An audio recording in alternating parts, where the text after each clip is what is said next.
Hello and welcome to a new episode of the Weekly Dartscast. Alex Moss here, back with another episode in our Darts Legend series. This week we're joined by a two-time major winner and a former world number one in the PDC, Colin Lloyd. I'm delighted to say I'm joined by the two-time major champion, Colin Lloyd. Thank you very much for the time, Colin. How are you doing? I'm very good, thank you, mate. It's a pleasure to be here. Thanks for taking the time. And let's start off at the beginning. How did you first get into darts? I first got into darts, really. I come home from school one day and there was this round thing on the wall that you threw things at, and at that sort of age, around the 10 years old mark, it was all about throwing things. So, yeah, it was my brother Glenn. My brother Glenn was the one that played darts in the house and whatever, and he put the board up and whatever, and it just started from there, really. And did it go much further than that to begin with, or did you put it down for a little while and come back to it?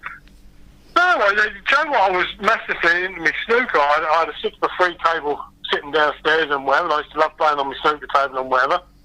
And I just got gripped by the game of darts, you know. It was the counting and the challenge of trying to get from 501 to 0 with hitting the double in as least darts as you could. And I just found myself ignoring the snooker table and more on the darts, and it moved on from there, really. I started playing for a local pub team and whatever.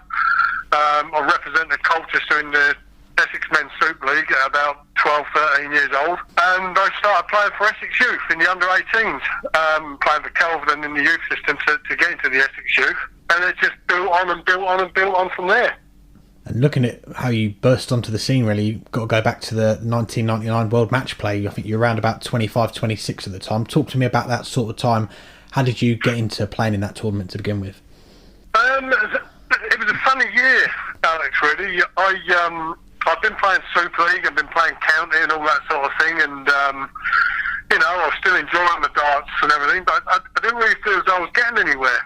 And I played in the Essex Open in the January, and I ended up losing to Rod Harrington at the time. Rod Harrington was the world number one at the time in the WDC, as it was back then. And I lost to him in the final, and I thought, well, I can still mix it then, you know, because there was some proper dart players used to go to the Essex Open in them days, you know, all from around Middlesex, London, Hertfordshire, Essex, Kent, you know, good players. And I thought, I went to Super League on a Wednesday night and I played really well, and I actually got beat. And I was just a little bit down at the time. I said, you know what, fellas, I've had enough, really. I said, I think I need a little bit of a break. I said, I've been playing darts now for so many years, and as much as I'm still enjoying it, I'm sort of like not enjoying it, so I don't seem to be going anywhere with it, you know. And I spoke to a guy, Steve Pegram. Steve Pegram still works for the PDC. Steve does the numerator. And he said, well, you can't jack it in yet, Colin. He goes, you were going to come down to the Eastbourne Open with me. It was a PDC ranked event. It was a John Smith's International Open, it was called then. And I said, oh, Steve, I don't know if I really want to bother you, know. And he goes, I'll just come down. We'll have a good day. It'll be a fun day. So we drove down on the Sunday, and I was in my first round game, and I was 2-0 down. 2-0 down, and I thought, well, if I'm jacking in for a bit, or just going to put my darts away for a bit, I'm not going out 3-0, you know. Anyway, I won that game 3-2. And then I went 3-0, 3-0, 3-0, 3-0, all the way through to around the quarter-final mark, where I bumped into a certain guy called John Parr. I ended up beating John Parr. In the semis, I had to play Rod Harrington, like the re-clash of the Essex Open, only like a week, 2 weeks beforehand. I beat Rod, and then I had to play Peter Manley in the final. And I ended up beating Peter Manley in the final. I couldn't believe it. I thought, you know, Jesus, I've beaten some of the best players in the world, and I've won a ranked event.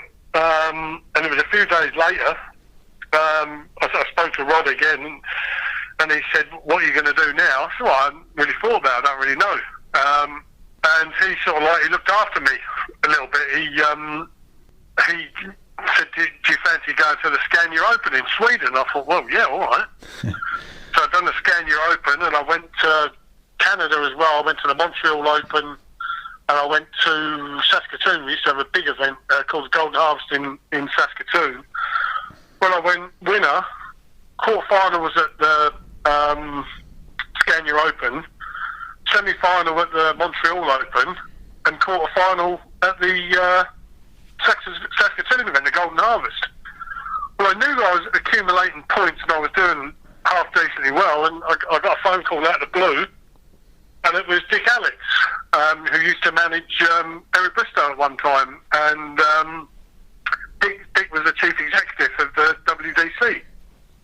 And he just rang. I said, hello, hi Colin, this is Dick Alex. I'm the CEO of the WDC.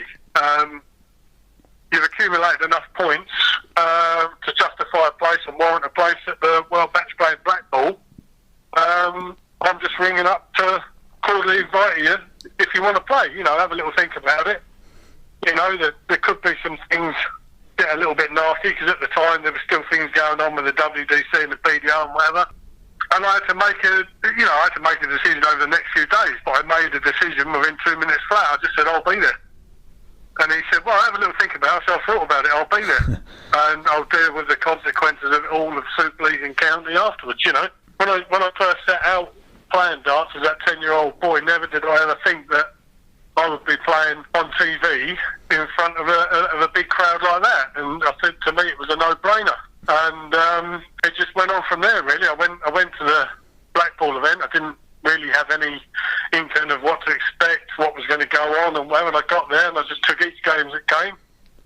And I ended up getting to the quarterfinals of my first ever TV event. And, you know, the rest is history, as they say. Wow, what a story, from considering to have a break from the game to then getting that TV debut at the World Matchplay. It seems like things maybe moved a little bit quickly for you during that time. What was it like in the build-up to going to Blackpool to play in the World Matchplay and play your TV debut? I suppose you've got a bit of experience having played a few events under the WDC then, but to play on TV, that's another step up, isn't it? Nothing can ever prepare you, Alex, for playing on TV. It's like nothing else.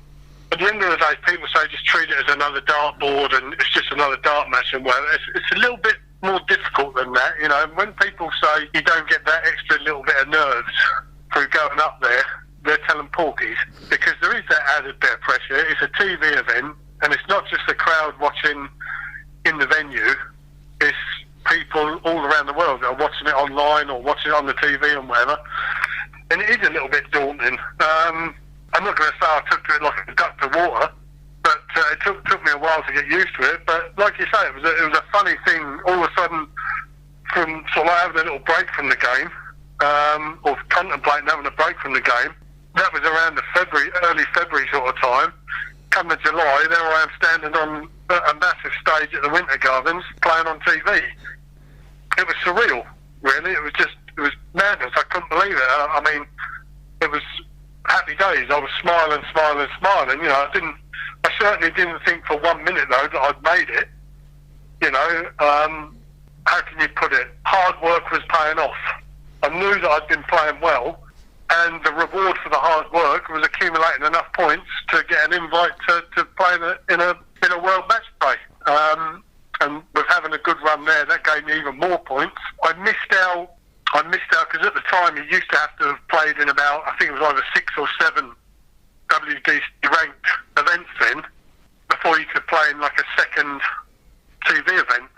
Something like that anyway. So even though I was up there in the rankings, and I should have been in the World Grand Prix that year, in '99, I didn't get to play in it, quite simply because I didn't have enough tournament plays under my belt. But, you know, I still went down and supported it.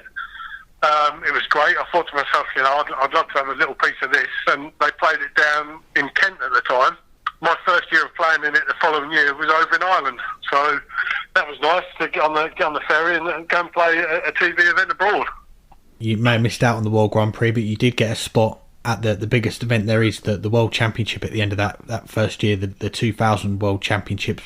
Obviously things are moving quickly for you, but what was it like playing in a World Championship for the first time? Do you know what? If I remember rightly, my first ever opponent, my first ever World Championships was Shane Burgess, and it was absolutely awful. Quite simply because obviously I was still holding down a job. I still worked on the stud farm then. Listen, it's the World Championships. Of course, I was over the moon of playing at the World Championship, but I picked up like an illness. I had like a bug that was going around, and I picked it up going into the World Championships. And the day that I was actually actually playing, I was still up first thing in the morning to go to the stable, sort out the horses and whatever, and then get myself away to prepare for the championships. But I was tired, I had a bit of nausea and everything, I felt sick and all that sort of thing, and I got to the World Championships, and we used to play down the Circus Tavern in them days. I actually slept. I actually went to the back of the room. I was freezing cold, just couldn't warm up, and people used to chuck all their coats over me, and I pulled everyone's coats over me and had a little sleep. I didn't drink any alcohol. I didn't drink anything, and just had about half-hour warm-up, because I just generally didn't feel very well. I was excited about playing in the Worlds, but I just didn't feel very well. And Shane, being the experienced fella that he was, he'd obviously noticed that. I was a young kid coming through that was throwing really well and whatever.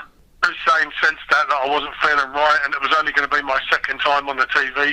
I put him on the back foot for about 30 seconds, I think, because he won the ball, he went up, threw his first 3 darts, and my first ever 3 darts in a World Championship was a 180. And that sort of made me smile a little bit, even though I was feeling poorly. But he proceeded to beat me 3-0, 3-0, 3-0, 3-0. I was disappointed, a bit despondent, but I knew I wasn't feeling very well, and I knew I certainly hadn't played anywhere near my best because I wasn't feeling well, so I sort of let that one go. Even though it was sort of disappointing over the time over Christmas, the World Championships are on, knowing that you're not part of it anymore. But sure, listen, that was the first of many appearances on TV, so or the second of many appearances on TV. So I just let that one go. But it was a learning curve. Just thought to myself, I've got to try and look after myself a little bit better. But it still took another number of years before I actually gave up work to sort of concentrate on my darts.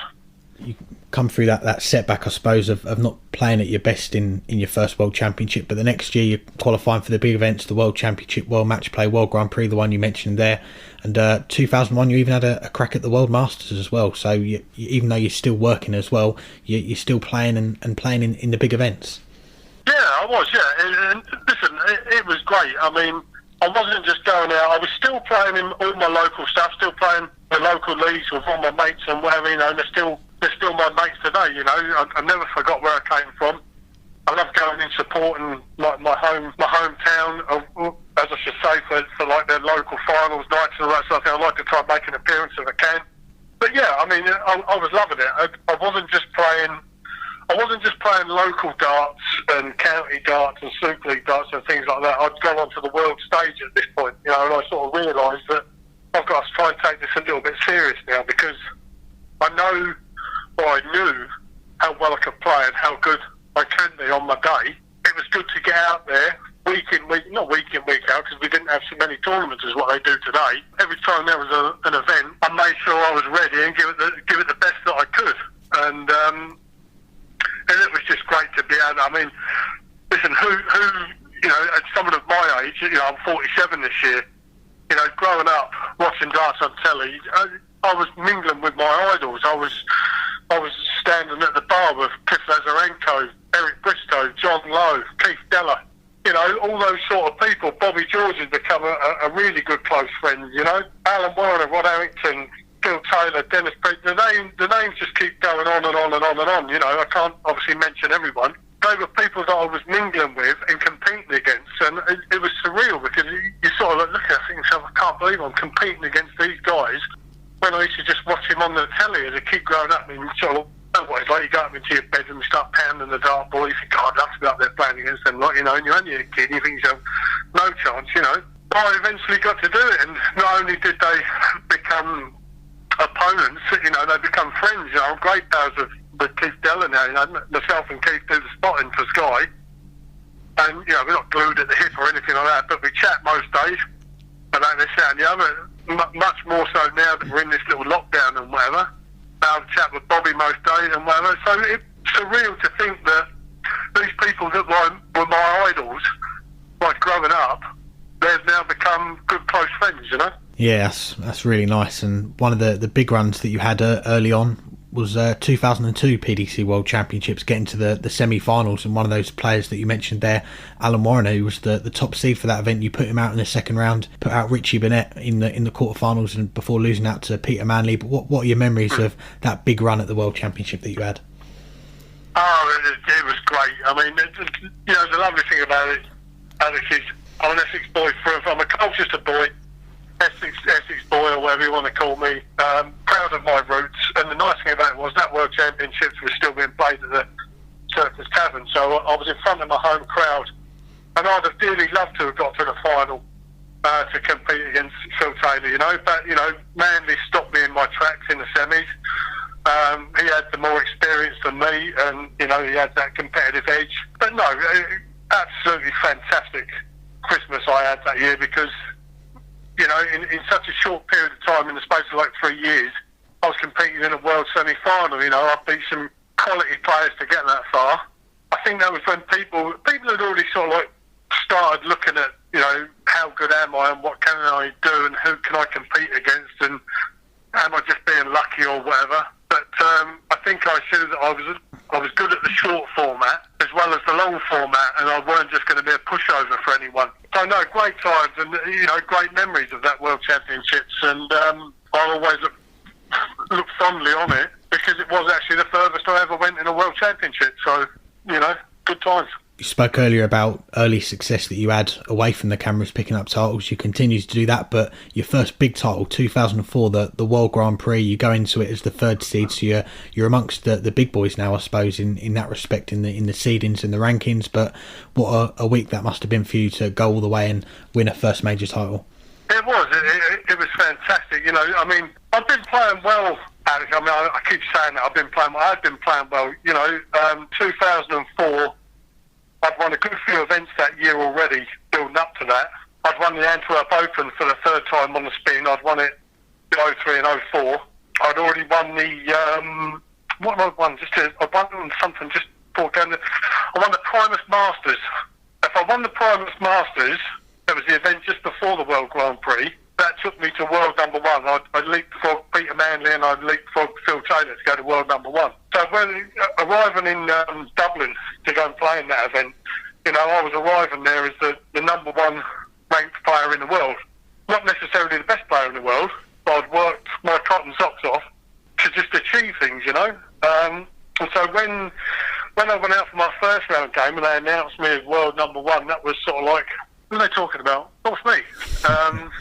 Went out and played that game, and it just went off from there. Phil unfortunately took a first round exit, because Phil was favourite for the event, favourite for the tournament win. I was in second favourite. Then all of a sudden I went to the favourite to win the whole event, and that was a whole different ball game then. That was sort of like, I felt a little bit of pressure then.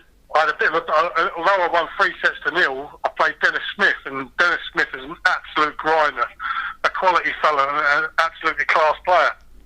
And I really had to dig deep and battle that game, because otherwise Dennis could have grinded me into the ground. But I felt very nervy and very edgy in that game, because I'd never been favourite for an event before.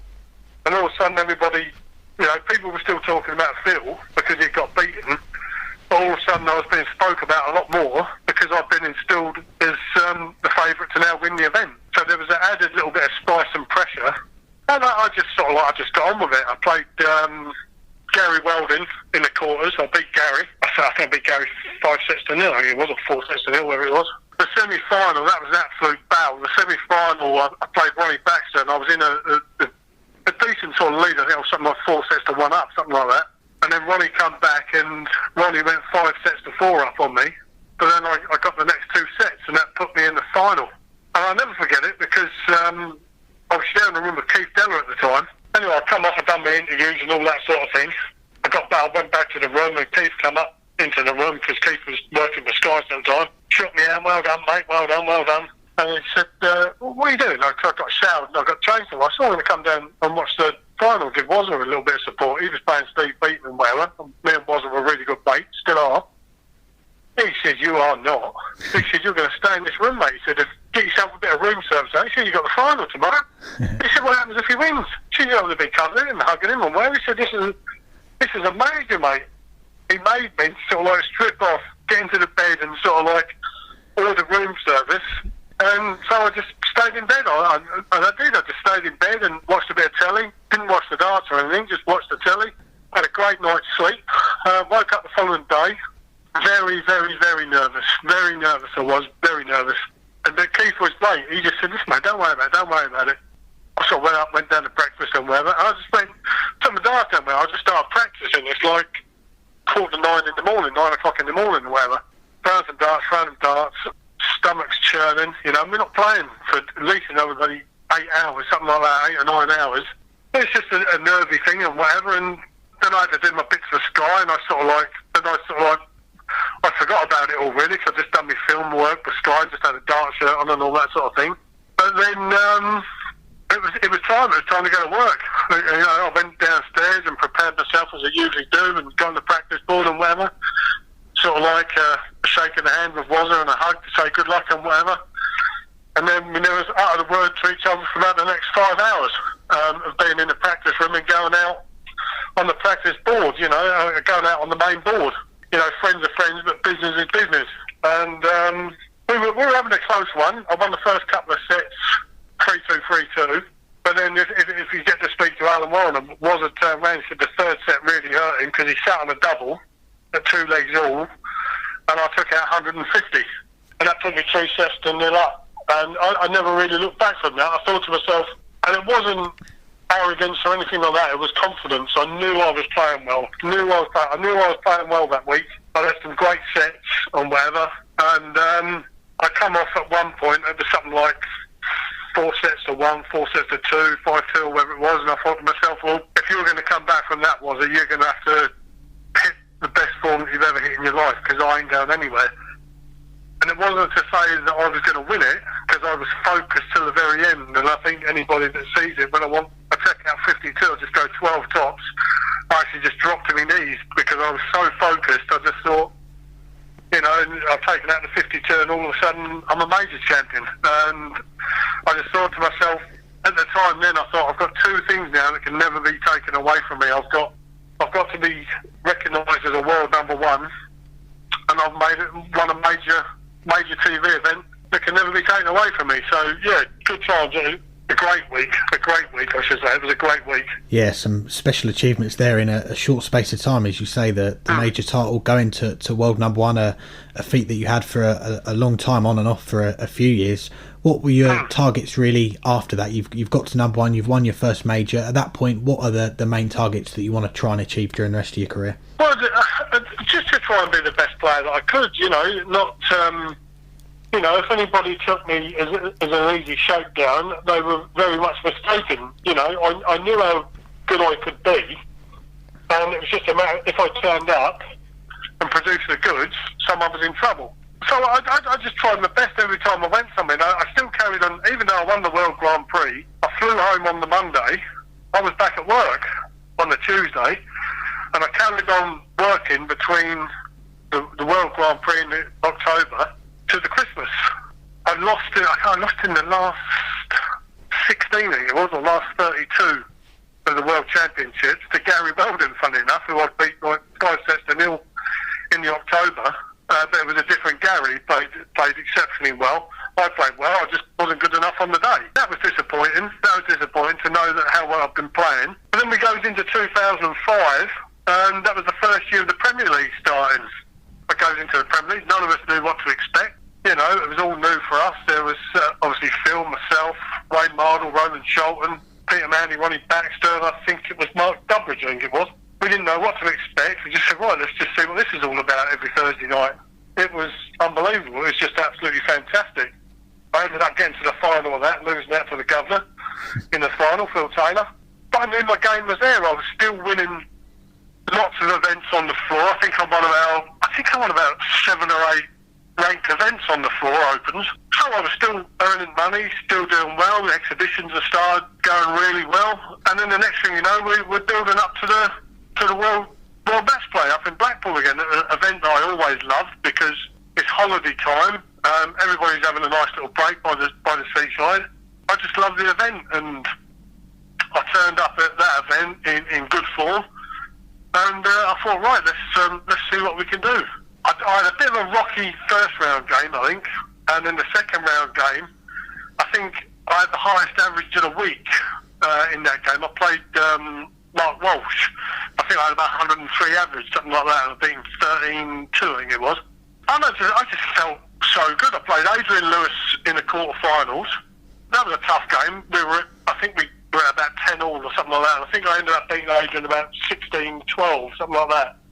That was a cracking game. You know, Adrian had just sort of like come onto the scene then, and he certainly proved his intent as to what he wanted to achieve in the world of darts, and you know, and he did just that. But at the time, I was thinking to myself, this is my time, son. No young whippersnapper is going to beat me. But he got his revenge many times over after that. But when I went into the semi-final again, I met the old nemesis who I played in the semi-final before, Ronnie Baxter.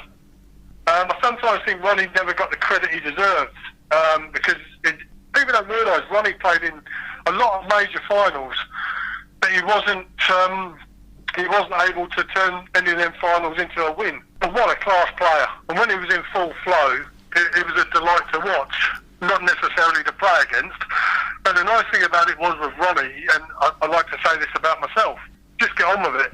There's no shenanigans, no time wasting, no tactics, just raw, dare I say, talented darts. Just boom, boom, boom.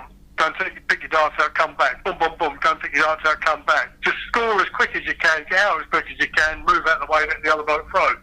And me and Ronnie, we had a humdinger. And I think I beat Ronnie something like 17-13, I think, in the semi, something like that. But we had a cracking game. Then I moved into the final and I played the old mate John Part. You know, John Part's a legend of the game, absolutely brilliant, by 3-time world champion and whatever. And it was interesting that we were upstairs in the practice room having a bit of banter, having a bit of a laugh and whatever, myself and John, up until about an hour before we were getting to play. That's when we sort of like got a little bit serious then. But John actually said to me, I'll never recognise you as a world number one or a champion unless you beat me in this final.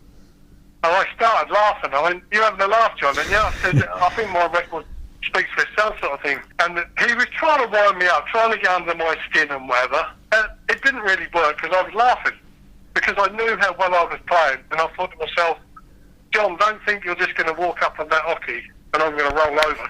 I said, all right, okay. I said, is that what it is? He went, yep, that's it. We both smiled, shook hands, just went up there. And I just, for some reason, you look at somewhere like Blackpool compared to anywhere else. We call Blackpool like a racer because it's not sets, it's just legs. But I took it upon myself to take it as set play, because there's always a break after 5 legs.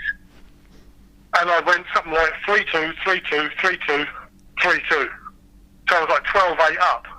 I thought to myself, again, I had that feeling, and I thought, well, if you're coming back from that, John, the way I'm playing, you're going to have to seriously up your game. Well, then what I call the next break, the next set break thing, I won that 4-1, so I'm 16-9 up now. I only want 2 more legs. And I think to myself, well, I can't believe it. And that's the only time I got back up on the stage. I took the very next leg, so now I'm 17-9. And I was thinking to myself, that was the first time I sort of looked up, and I sort of like looked at the right and it was like Stan James. And I sort of stood there, and John started to throw. It was John's throw. Oh, I can't believe it. I'm going to be the Stan James World Matchplay champion. I'm going to win another TV event. That was sort of like, I'm not going to say that would have cost me. I think I'd have got over the line anyway. But all of a sudden, from 17-9, it went 17-10, 17-11, 17-12, and I thought, if I don't win this leg now, we're going into an advert break. All the momentum's with John. All the momentum's with him, you know. But fortunately enough, I took the next leg with a very memorable 170 finish.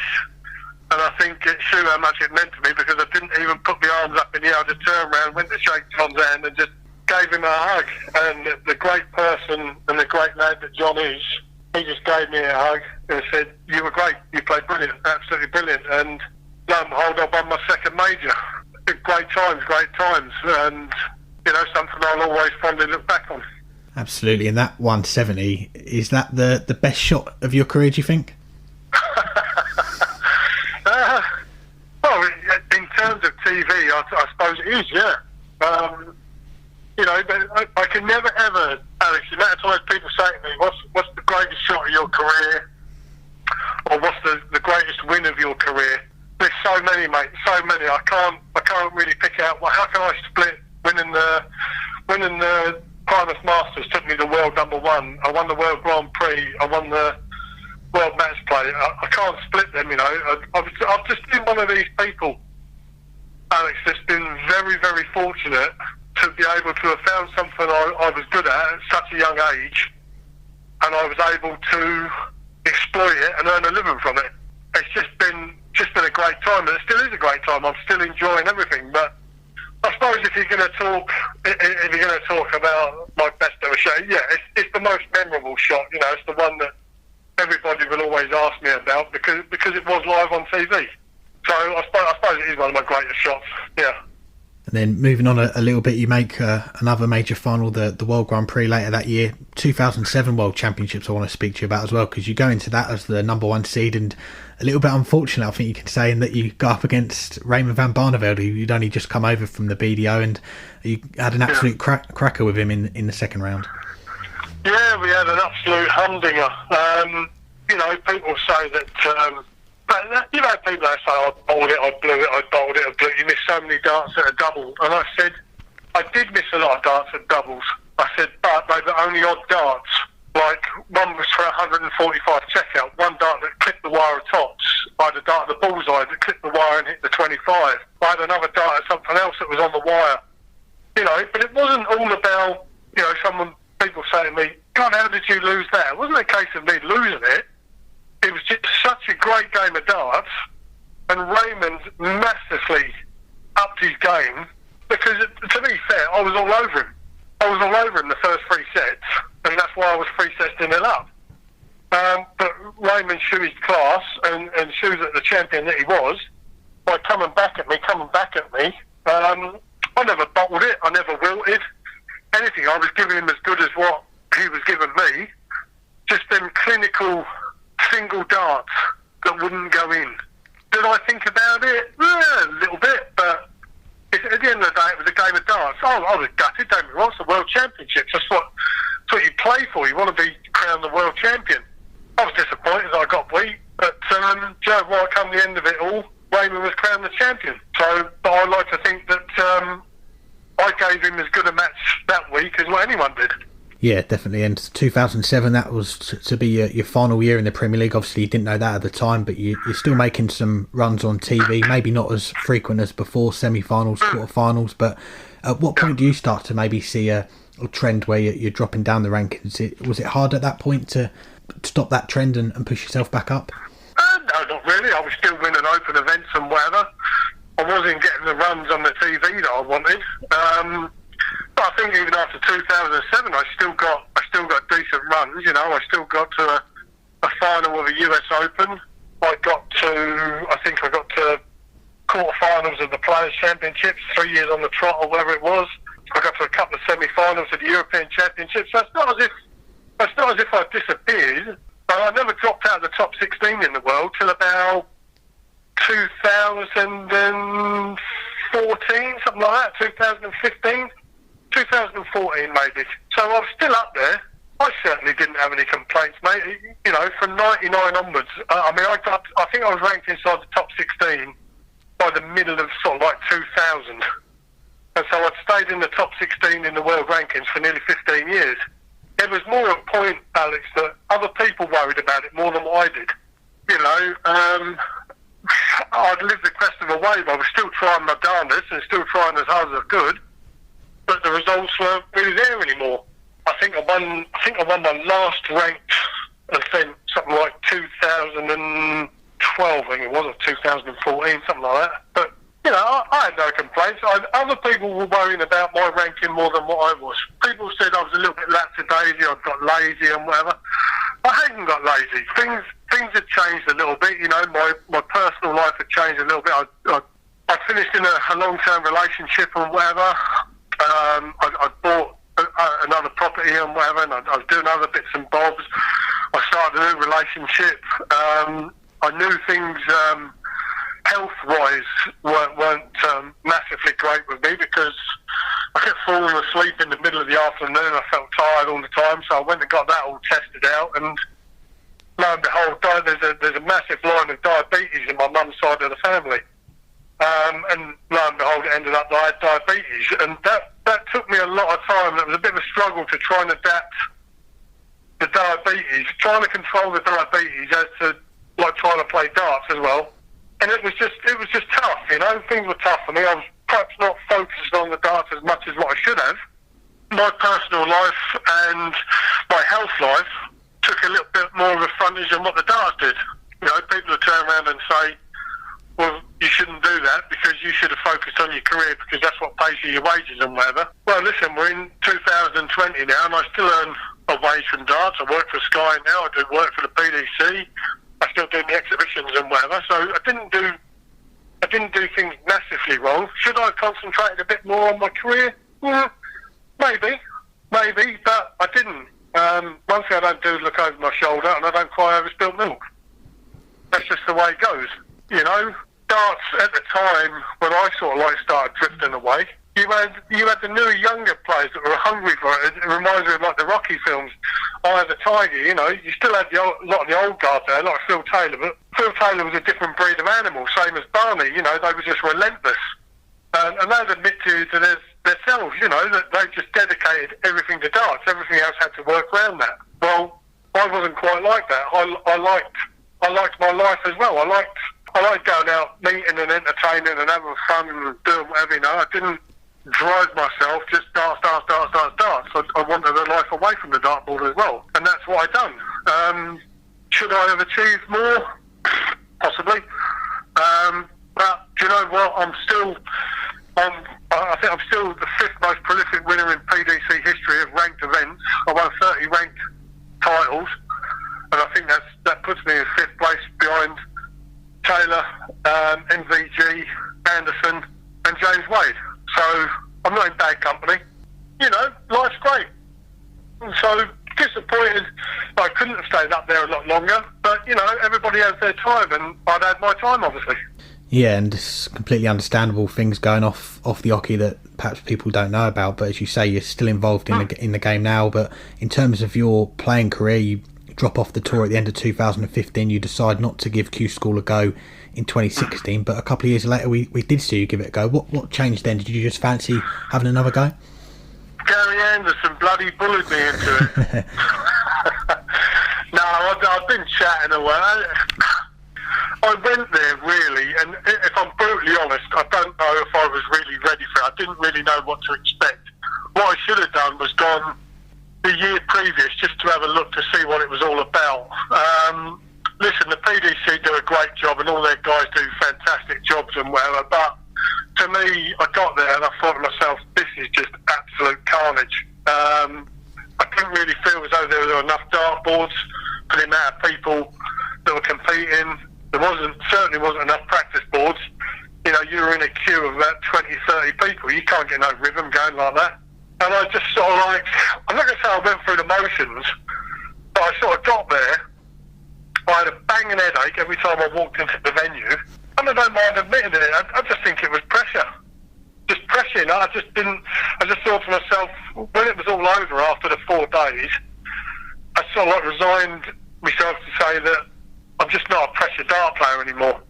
I can have fun and enjoy myself, and I can still be a great dart player, but having fun, exhibition-y things and stuff like that, you know. I mean, a great pal of mine, Wayne Mardle, myself and Wayne have known each other donkey's years, and Kevin Painter, we've all known each other years for playing for Essex and whatever. And Wayne even said to me, why are you going for? Don't put yourself under all that unnecessary. I said, I just want to have one little crack, Wayne, see what it's all about. You know, I'm telling you, you won't enjoy it. You won't enjoy it. I'm telling you. You know, you're going to feel all this pressure. You're going to get yourself all pissed off and get annoyed with yourself and whatever. For what reason? I said, well, we'll see. And when it was all over, phone rings. Well, mate, I went, yeah, Wayne, all right. He goes, what do you think of that? And I went, yeah, I'm pissed off and yeah, I'm annoyed at myself and whatever. So basically, he was right, I was wrong.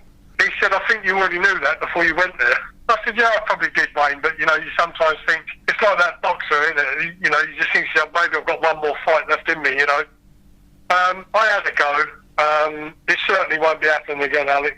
I've had my time. I've loved every little minute of it, you know. I love competing. And it's nice now. I go to places and some new players come along and, you know, they always shake me out and Colin, nice to meet you and whatever. You know, I love watching you as a kid and whatever. That's what makes you feel like I used to love watching you growing up. And I shoot cheats, really. But no, and the nice thing about it is, Alex, like I say, I do things now for the PDC. I do the podcast, Sky Sports Darts podcast and whatever. And I work behind the scenes with Sky, and I love it. I'm still involved in it, but I haven't got that pressure. I've got a pressure now of shouting numbers instead of actually going up there competing for myself to try and earn money and try and play for a ranking and all that sort of thing. It's a different kind of pressure, but a more relaxed pressure, you know. But the game's in a great place at the minute. And I love being at the events, and I love sometimes just sitting in a chair in the corner, out the way of everyone, and just watching these great dart players go hammer and tongs at each other. It's a joy to watch. Yeah, it's great to see you still involved in the game. We actually spoke to Wayne for this series a few episodes ago now, but he said about how much he enjoys being a part of it behind the scenes now with Sky. And as you say, you're involved. People know your voice from the Sky Sports Darts podcast, and also the stuff that you do with the PDC, the spotting as well. But in terms of the future of darts, you think it's in a good place for the PDC. What about the game as a whole, PDC, BDO, and everything else? Where do you see the future for darts? I think that's self-explanatory at the minute, Alex, isn't it, really? I mean, I've never been one for getting involved with other governing bodies and whatever, but I think people that know darts and watch darts, yes, it's great that you have a BDO system and whatever, and the WDF and all that sort of thing, but the number one by country mile that's run as an absolute business is the Professional Darts Corporation, and it has been for a very long time. I mean, the world champion this year, Peter banked a cheque for £500,000. Or Wayne Warren, who played superb at the BDO, gets a cheque for 23 grand. Disappointing for a governing body to have done that to something that was great at one time, and have just sort of like, it's not dead and buried, but it's sort of like it's pushing to it. I don't know what they're doing behind the scenes to try and rev up things within the BDO, and nor do I really care about it. It's none of my business. It's nothing to do with me. And it will be a sad, sad day, as and if and when, that the BDO falls away into obscurity. You know, it's still there at the minute, but I can only go by what I hear, is that there's outstanding bills here and outstanding bills there. Again, it's none of my business, but they need to be addressed first. And at the end of the day, mate, the one thing about with darts is the selling power. The selling power of the game for TV. The PDC are in a great position as to they have one of the greatest sports negotiators going in Barry Hearn. But they've also got the product. They've got players that are absolutely sublime. They're the cream of the crop. And so it's not very hard to sell the game.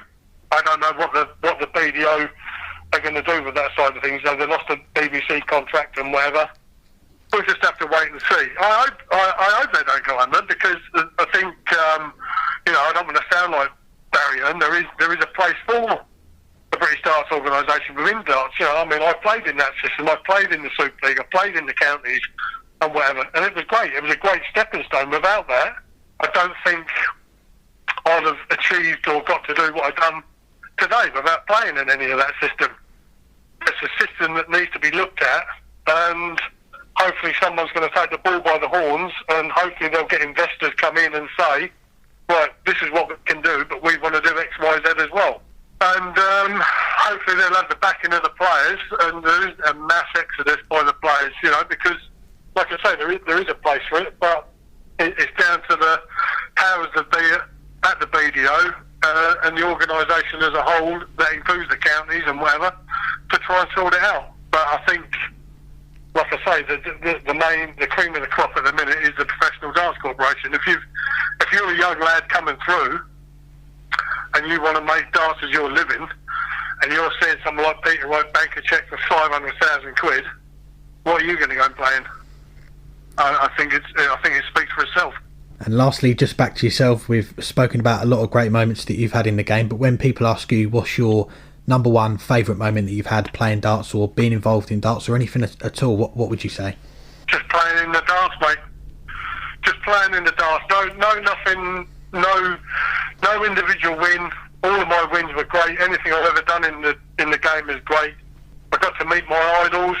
I've got to meet a lot of nice people. I got to travel the world, basically, Alex. You know? Like I said at the start of this interview, I was very fortunate to find something I was decent at, and I managed to exploit it. You know, I've travelled the world playing darts. You know, I've been to Japan, China, Hong Kong, Kuala Lumpur, Barbados, all around America, all around Canada, all around Europe, playing darts. You know, what better life could I have asked for? You know, no single thing, just playing darts and being known as Colin Lloyd on the dart circuit. That's good enough for me, mate. That's good enough for me. Great answer. Well, Colin, it's an absolute pleasure to chat to you. Thank you very much for your time. We really appreciate it and wish you all the best with everything that you've still got going on in the game. Absolute pleasure, Alex. Thanks very much for the call, mate. Thanks again to Colin for joining us. Our Darts Legend series is going to continue next Monday. We're going to be joined by the Ton Machine himself, Alan Glazier, so look forward to that one next week. We'll be back on Thursday. Matthew Kiernan, the Darting Nerd, bringing us another episode in his Riley's Lockdown Challenge. Of course, get involved in our Low 6 Weekly Dartscast Lucky Dip. There's going to be a couple of them going on this week as well, so keep an eye out for them. Thanks everyone for listening, and until next time, hang tight.